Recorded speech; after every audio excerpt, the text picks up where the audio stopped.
Okay, here we go. Hello, hello, hello, and welcome to the Coronacast comedy show. If it is your first time tuning in, this is a show where I, Deliso Chamanda, a stand-up comedian who has far less gigs than I used to have. Let me explain. I used to do around 6 shows a week. This week I have 2 shows, and one of those shows is a Zoom show. So it's all very different from how the life used to be. So in order to fulfill my comedy addiction, to keep you entertained, to keep my mind going, and hopefully to make a few pennies, I instead entertain you, people of the internet, people of Twitch, Facebook, YouTube, wherever you are. Welcome. I mentioned pennies. This is a free show, of course. This is the free show until the 1st, and even on the 1st, still going to be free. But what I'm going to do after the 1st is some jokes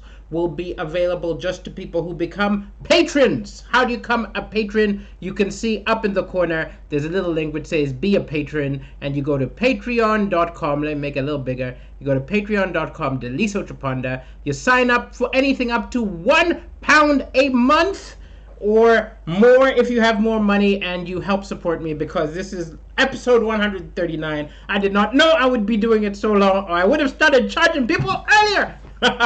Anyway, enough of that. Today's episode of the Coronacast comedy show is a news episode where I'm going to do a few gags based on strange news, interesting news that has been in the papers for the last week. Hopefully I'll entertain you. Between each gag, I'll take a look at the chat, so please be a very responsive audience. LOL, laugh. If you're enjoying the show, please kick it, give it up, and we'll all have a good time. Before I do the first joke, let me see who is in the house. Oh, we've got quite a few people in, which is good. I guess it's probably because it's bad weather. I always get bigger numbers when it's bad weather. Hello to Sean Alexander. Hello to Lightning Shuriken. You just got to go out of class a little bit ago. Well, I hope you had a good class, and welcome to the comedy. Hello, Shady News and Comedy. Glad you are here. Good to have all you lovely people here. Okay, let's see. Kind of wide screen. Facebook doing some upgrades. Does that look good or does it look bad? The super wide screen. I am not sure, Sean Alexander, if that's a good or bad thing. Okay, let's keep going, ladies and gentlemen, and start the show going. Just let me know if there are any sound issues, but I am going. Okay, also let me just make sure that it's streaming everywhere. I see some people on YouTube. I see some people at Facebook. That means it must be streaming everywhere. Okay, let's get started. Okay, we begin with a very interesting story, ladies and gentlemen, which is that... Oops, hold on. I usually have them as cards, but I wrote my cards on the screen, so that is why my eyes are going all over the place. Okay, ladies and gentlemen, so this is a really fun story. So there's a park in Thailand, right, where a lot of people used to go, beautiful park, and a lot of the foreigners who used to go camp there, I say foreigners because the article says it was foreigners. I'm not being randomly xenophobic, but a lot of the foreigners, especially British tourists, they said they were, would go to the park and leave their litter around. So they would, they would stay in the camp and they would leave their rubbish wrappers, empty bottles, etc., etc.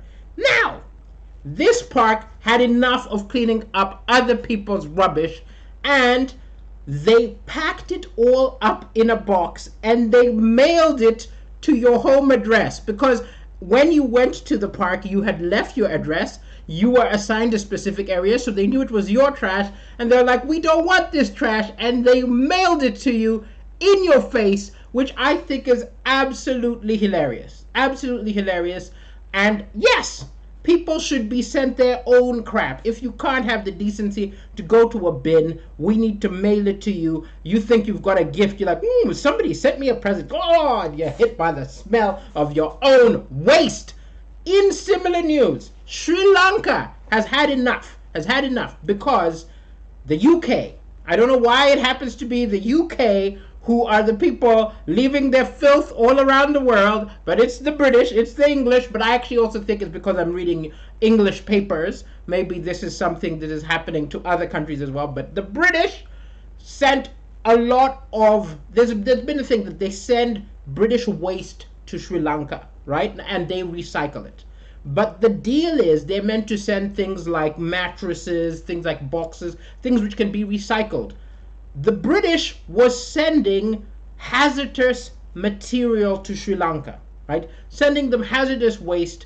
This is not something they can recycle, and it's something that can be very dangerous and harmful to their people. So they are going to do the same thing as the park in Thailand, and they're saying, you leave a mess, we're going to mail it back to you. Yeah? We don't want your mess. We're mailing it back to you, which I applaud them. Of course, there's a lot of diplomatic discussion about whether it will actually happen, but I appreciate even the stress, and I think it would be something that we all would like to do, right? Because think about it. There are people who come stay with you and get to know you, and they leave a mess, right? And I'm speaking metaphorical.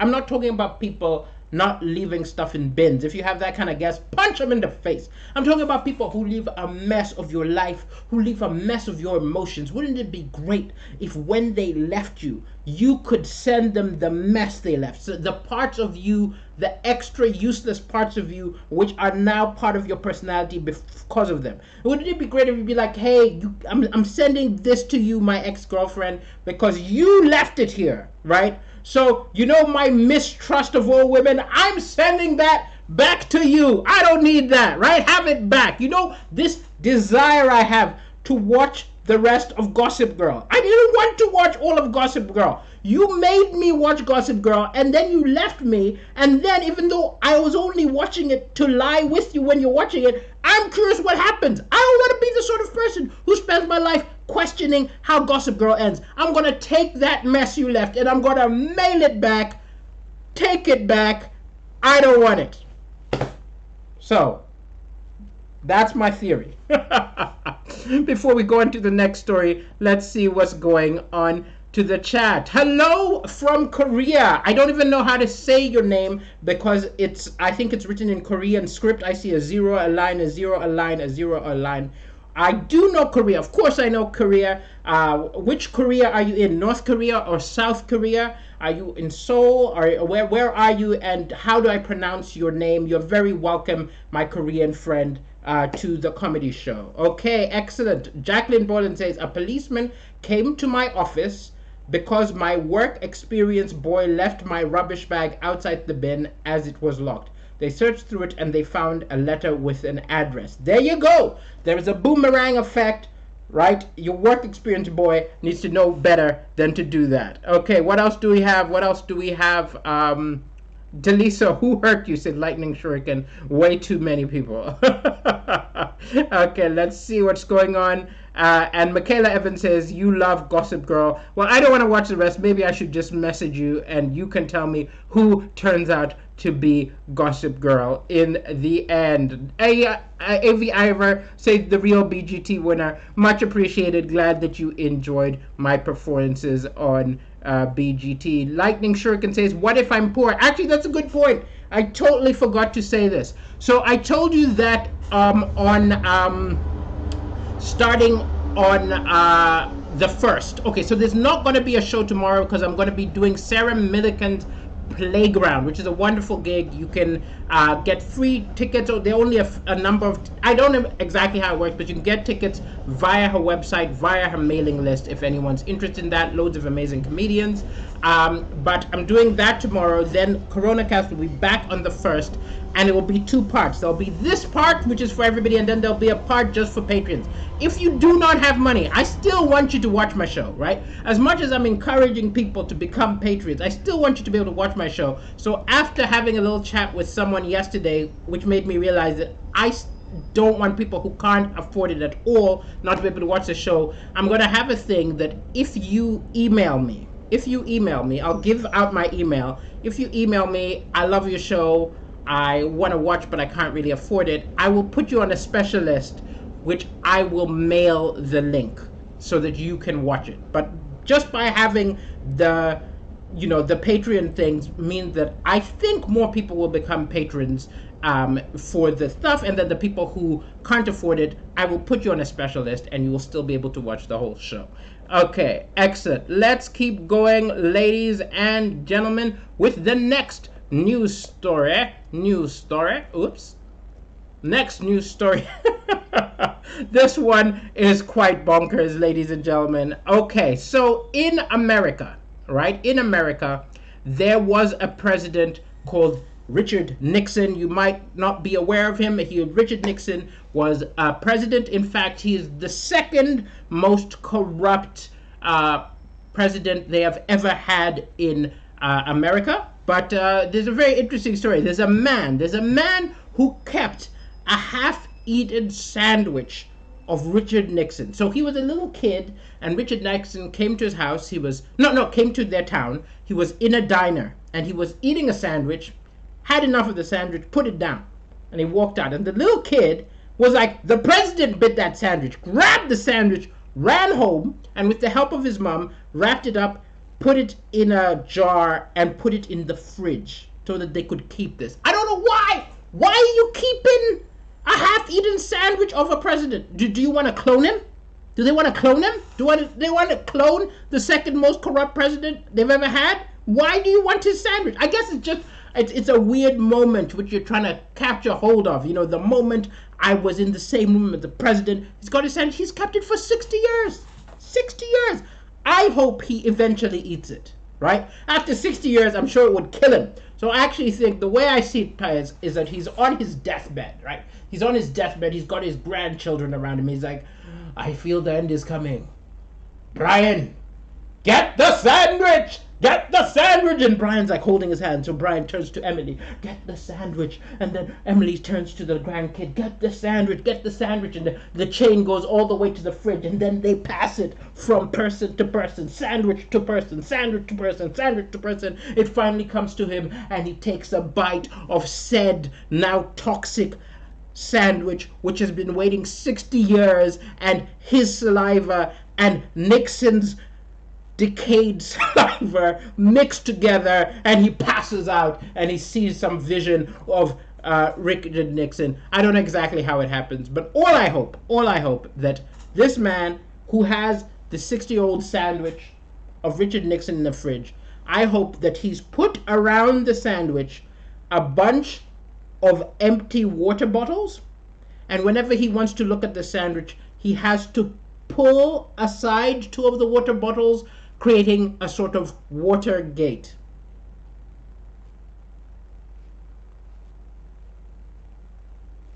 Let's keep going, ladies and gentlemen. Let's look in the chat room, see what people have got to say. Okay. Can I post a link for tomorrow? Sean Alexander. It's not actually the name is Sarah Milliken. She's a very famous comedian. If you go to her website and you join her mailing list, I think that's how it works.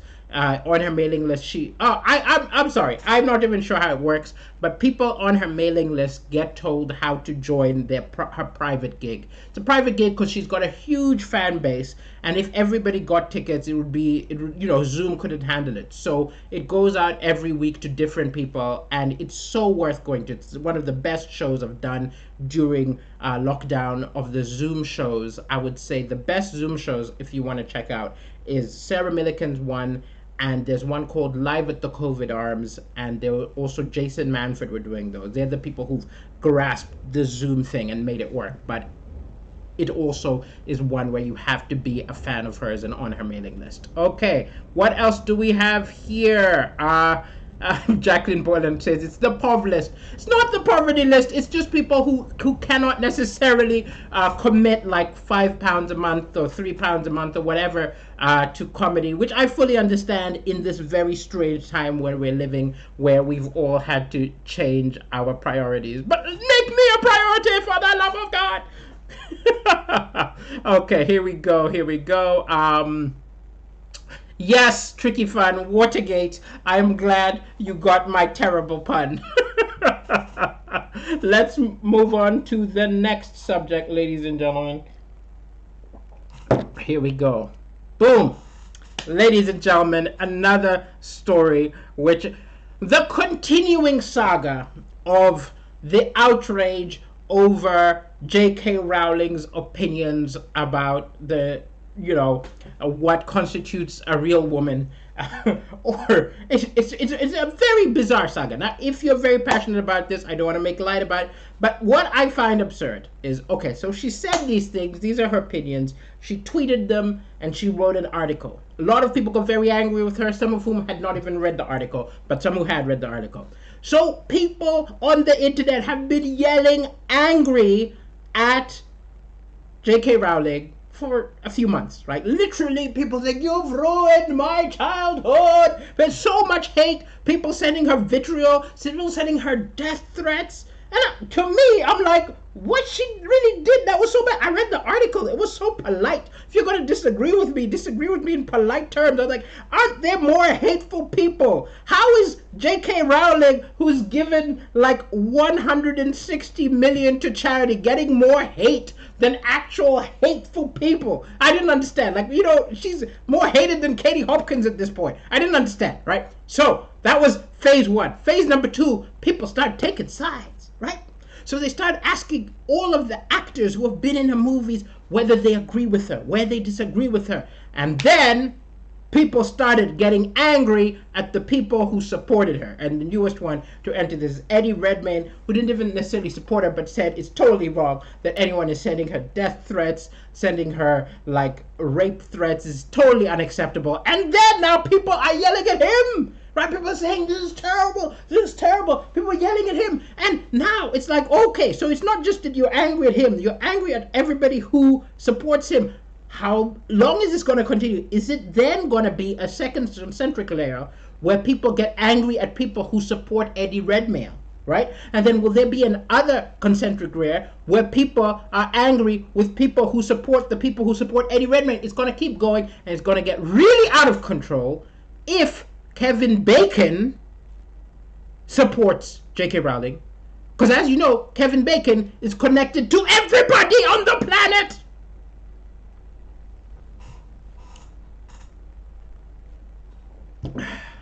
Anyway, I've given this a lot of thought, and I've realized that this J.K. Rowling incident has created a fracture in society. There's a fracture in society, and everybody in society has been fractured into 4 groups based on how you feel about J.K. Rowling's tweet. Okay? So, the first tweets are the ones who get angry and slither in to your DMs and tweets with hate, yelling turf, and sending rape and death threats. The second group are less aggressive people who huff and puff that their childhood has been ruined and they're disappointed and they pretend that she never wrote Harry Potter. And then the third group are the people who have decided not to give Rowell Griff indoor, have chosen to give her ideas support. Grief and or, that was meant to say. And then the final group are the ones who don't really care what her opinion is and think it's a bit absurd for people to rant and rave and claw each other all over somebody's opinion. I don't know which group you're in. Tell me which group you're in. Which of the 4 groups do you fit into? I enjoyed that, as silly as it was. Okay. Let's keep going. Let's see what people say. David Litt says, you can rearrange your room. Send me that visa. Oh, that? You're talking about that chaos? That's not me. That's Chelsea. Just saying. Let's keep going. What else do we have here? Your book comes out tomorrow. Sarah Hall, Tornadia Storms book comes out tomorrow. Just check it out in W.H. Smith. Order it online. Have some fun. Remind me the title. A Christmas Tale. A Christmas Tale. Check it out. Christmas Tale, spelled T-A-I-L, because it refers to a cat's tail. Okay, let's keep on going. Jacqueline Boyne says, you found Rave and Claw funny for some reason. It was meant to be funny. I wrote it as a joke. You're in the don't care group. You are a don't Ravenclaw group, essentially. We move into the next one. So interestingly, so Tricky Fun also agrees with me, says Rowling is right to have an opinion. The interesting thing is that is true, but then you end up having these big absurd arguments with people over something which you don't really care that much about. Like, I don't really care that much about it, but I think she should have opinion. I'm a big fan of Orson Scott Card, who has a lot of opinions I disagree with, but I still read every one of his books because his opinions on his books, right? And I am very aware of there are people in the world who have different opinions about things with me, and some who have infuriating opinions. But I kind of care about it a little bit, and then you end up having this big yelling argument with someone for like an hour over something you barely care about. It's social media is a bizarre thing. Okay, let's keep going, ladies and gentlemen, to the next story, which I find interesting. Ladies and gentlemen, there are some people who have got in trouble in New York. They've got in trouble in New York. Let me find it. 3 men have been they've been accused of creating a man cave. If you're not aware of what a man cave is, it's a slang term for like a room which put stuff which they love. Often it's like a television or a video game thing, and often it's married men who have lots of kids, and sometimes they just need to get away from all the noise, and they go into their man cave and do manly things, right? So that is a man cave. So 3 men have been accused of creating a man cave underneath New York's Grand Central Station. They found a little room, right? And they just jazzed it up. They put in a television, a fridge, a microwave, and a sofa. And these railroad workers used to sneak away from work and just chill in their man cave like little kids skiving from school. I've got to tell you, now that I'm self-employed, I miss skiving from school. It was such a pleasure. And people who have a normal job, you can pretend to be sick. Oh, what a delight, what a delight. Well, anyway, these guys are geniuses. Instead of staying home, they find a way to sneak away from work while at work. They created this man cave, but now they were caught. All their jobs are in danger. But anyway, I started thinking about this. I am very impressed by them. And I also started thinking about how I need a man cave, right? I need a man cave. Now, look, I don't have kids, right? But I need a man cave like these guys where when I'm having a harsh work day, I can go into my man cave. But you see, here's the problem, right? I work from home and I'm self-employed, right? So I will need to be hiding from myself. I need a man cave here. This is what I'm saying. And my flat is small. So I've decided I can designate this area the man cave, okay? This area the man cave. And I need to put some manly things, okay? So I've got an iPad. I've got a little iPad over here. This iPad is just gonna have manly things on it. It's gonna have like videos of sharks ripping things. It's gonna have like sounds of grunting. It's gonna have manly stuff. Okay, that's the first thing that's gonna go into the man cave. Okay, next I have got Darwin's Origin of the Species, and I'm only going to ever read the Neanderthal part, the manly part, the Australopithecus, the stuff about early men whacking each other on the heads with bones and tigers and stuff. Okay, that's my manly say. That's now my little man cave area, ladies and gentlemen. That's how we roll in my man cave. Let me know, people who are watching, do you have a man cave or a woman cave? Though woman cave is probably a dirtier term than I was intending. Let me know about your man cave or your woman. What would you call it? Not a woman cave. Woman cave sounds too genital. A woman palace? A man cave or a woman palace? Jacqueline Boylan says, women can grunt. Yes, actually, I will add some videos of women grunting to my iPad, and it will be even more man cave like. Okay, let's see.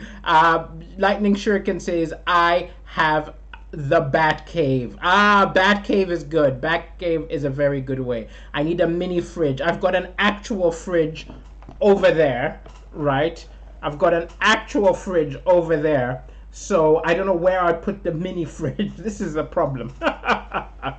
Okay, let's keep going, ladies and gentlemen. Take a look at the chat.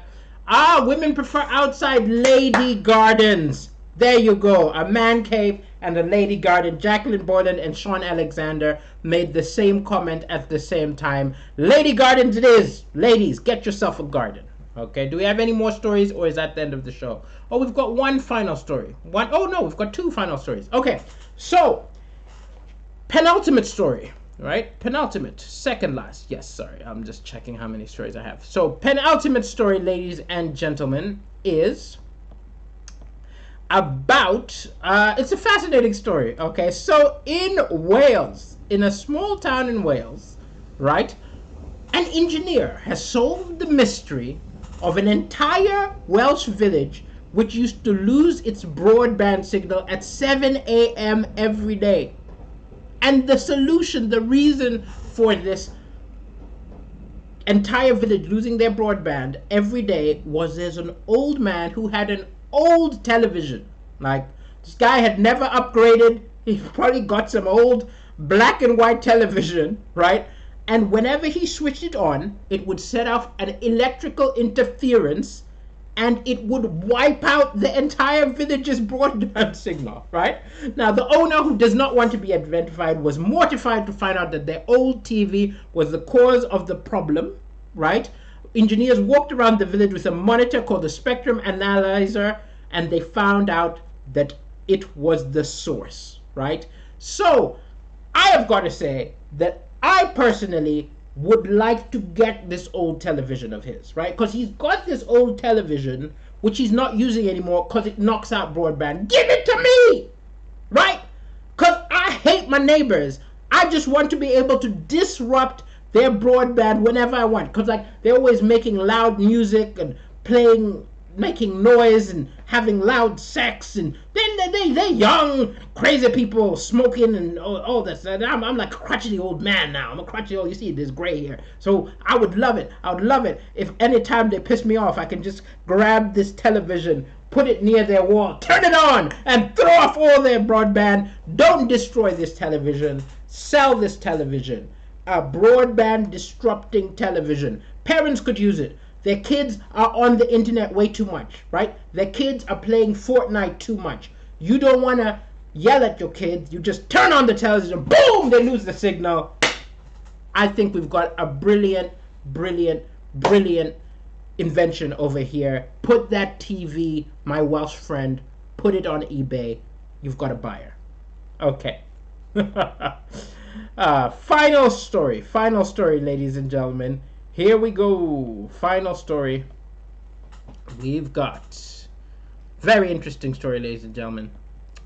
There is a young lady. There is a young woman who was a pastor. She was a religious person. She was a Christian pastor in America.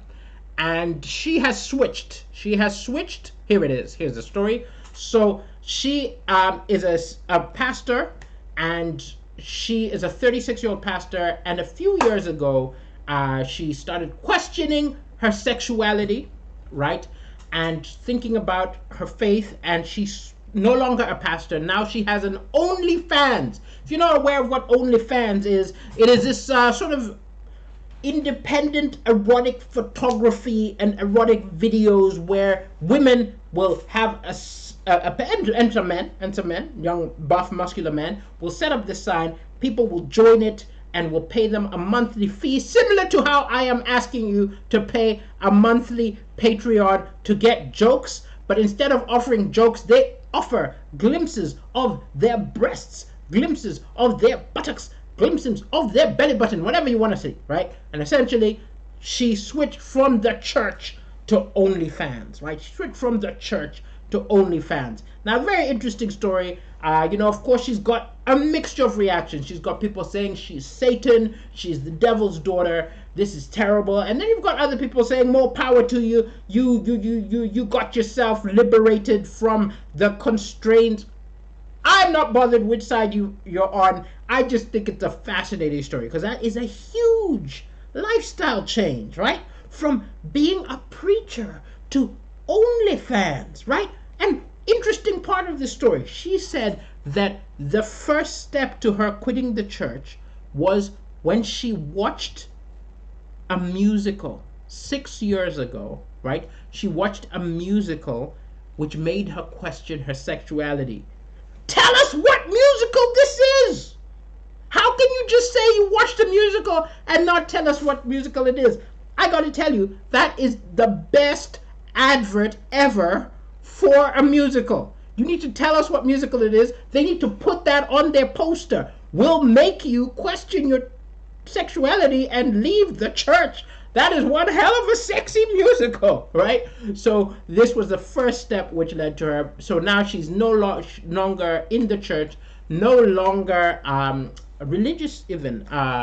She lost her faith, and now instead she fulfills the fantasies of people on OnlyFans. Now I follow 3 people on OnlyFans. I'm not ashamed to say it. 2 of them are friends of mine, and one's just another person who a friend of mine recommended, right? And I am tempted to troll her. I'm tempted to troll her. Because if you're not aware of the way that OnlyFans works, right? You message these people and you tell them your fantasy. And they fulfill your fantasy for money. So she's no longer religious. She's left the church. She's doing an OnlyFans. I am so tempted to join her OnlyFans and start a chat with her and say, oh, I want you to fulfill my fantasy. And she's like, yeah, I'll fulfill your fantasy. Oh, I'll give you 20 quid to fulfill my fantasy. She's like, yeah, what's your fantasy? I want you to take the Bible and I want you to open Acts chapter 1, verse 22, and I want you to read it out to me. That's my plan, and I'm sticking to it. Ladies and gentlemen, this has been the Coronacast Comedy Show. There will be no show tomorrow because I am doing Sarah Millican's Playground gig. You can find out details. It might be too late for this week, but it's an amazing show. Join her mailing list, and you'll find out the details of how to join the Playground if there are any Zoom spots left. And I will be back with Deliso Chaponda's Coronacast on Thursday, the 1st. It will probably be jokes from audience suggestions unless something inspires me, and that will also be the first one where Patreons will get extra jokes. Everybody else will get some jokes and Patreons will get extra jokes. Not too late to become a patron. You can do it now for £1 a month or more. If you have a lot of money, you can throw me £100 a month. You can throw me all your money and go into debt just to make me feel good. And I won't judge you. I won't judge you for your bad decisions, right? Ladies and gentlemen, this has been the Coronacast Comedy Show. Thank you for sticking around. And yes, don't send people your litter. Bye.